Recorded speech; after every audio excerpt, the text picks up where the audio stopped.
What's cracking? It's your homie Ice Cube. Just wanted to address a few things. You know, everybody been checking out the internet.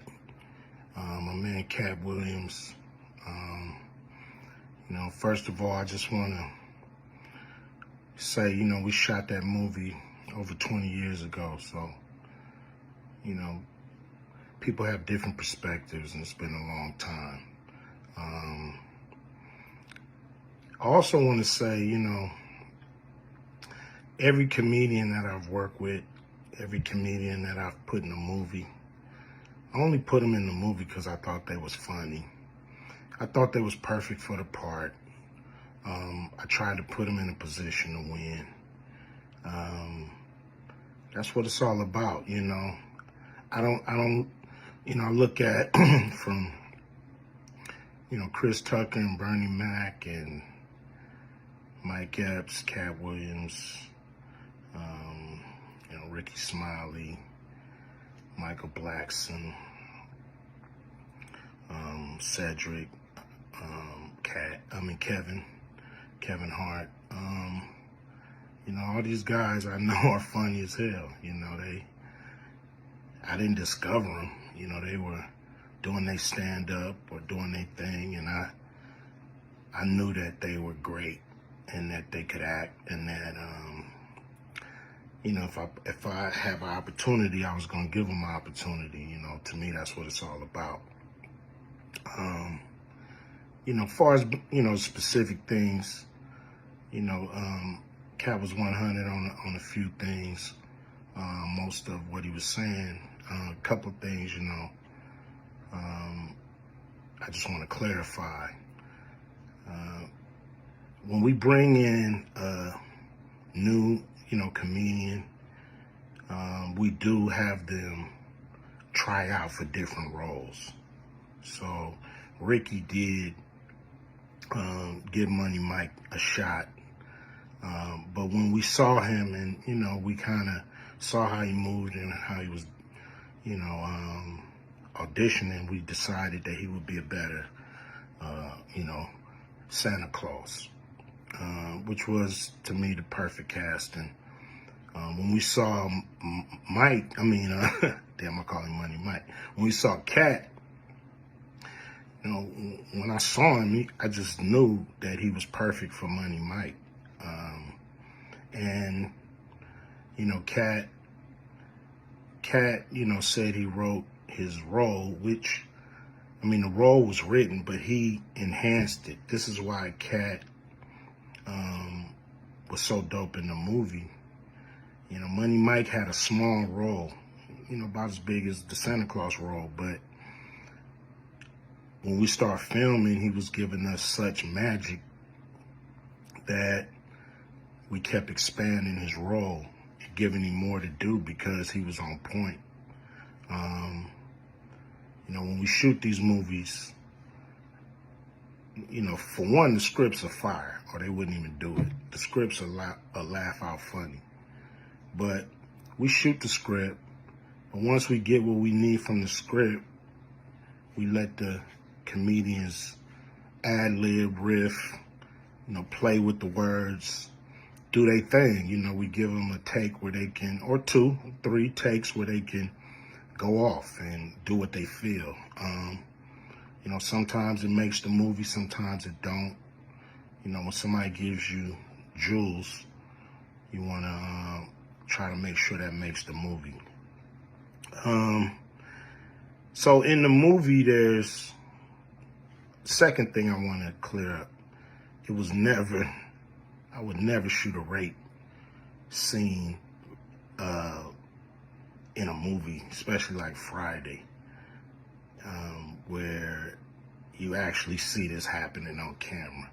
That ain't my style. If you check out any of my movies, they not raunchy. You know, we did a movie called Players Club where the subject matter was a little raunchy, but for the most part, even that, we left it to your imagination. So the only reason that kind of stuff is in the movie is because you have 3 villains in Friday After Next. You have Santa Claus stealing presents You have Damon, just got out of prison, sweating. Craig and Day for the rent money. And then you have Money Mike, a pimp that treats his woman,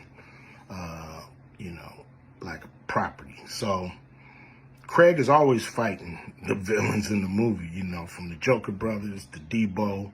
And so we already had Craig fighting Santa Claus. And the only real way to get rid of the other two villains was to have them go against each other. And the plier joke was always in the script, was never, we would never ever show that, that's not my style if you look at any of my movies. So, that was never a discussion, we, at that point in everybody's career, we would listen to a certain extent, but we wasn't gonna change the movie for any actor. We do what we feel, and if it was a rape scene, it would have been in the movie. There was no reason not to shoot it. But that's not my style. I don't even like that kind of shit in movies, on camera. And so, that was, to me, a little discrepancy there. KATT, he wrote a lot of his part because, like I said, he was giving us jewels, so we were keeping the camera rolling. He was coming off the dome. He was coming prepared every day to steal the show. That was his mission. And, that's what he did, with the movie. And it launched his career, And I'm proud of the movie. I'm proud of all the guys who've, come through, a Q Vision production and went on to do bigger and better things. And look, a lot of people are talking about pay and how much they was paid on these movies that were extremely low budget. Most of these guys work a couple of days, and when you're doing a movie, there's over 100 people working on the movie that need to get paid. Most of them got to get paid every day. And there's pre-production and post-production. Even after you finish with the actors, you got to pay editors and sound people. And my movies are all about quality, so most of the money go up on the screen. I'm not giving you no bullshit. I'm not giving you no low budget, shit you can laugh at because it's so cheap. So, we try to put all the money on the screen. And so any actor that's mad at what they got paid, just look at what you was doing. Look at where your career was at the time. Take a look at where it is now. And Friday has something to do with that, I believe. And I put a lot of people in movies, but they ain't never put me in a movie. So you could take that for what it's worth. You know what I'm saying? I've given a lot of these guys opportunities. And I still act, so I'm waiting for a call. I ain't got to produce everything or write everything. I got love for all the comedians that I've worked with. Got, much love for KATT. He spoke up for me a lot. And I just wanted to be clear and clarify some things. And shit, man. I hope y'all have a good 2024. Yeah.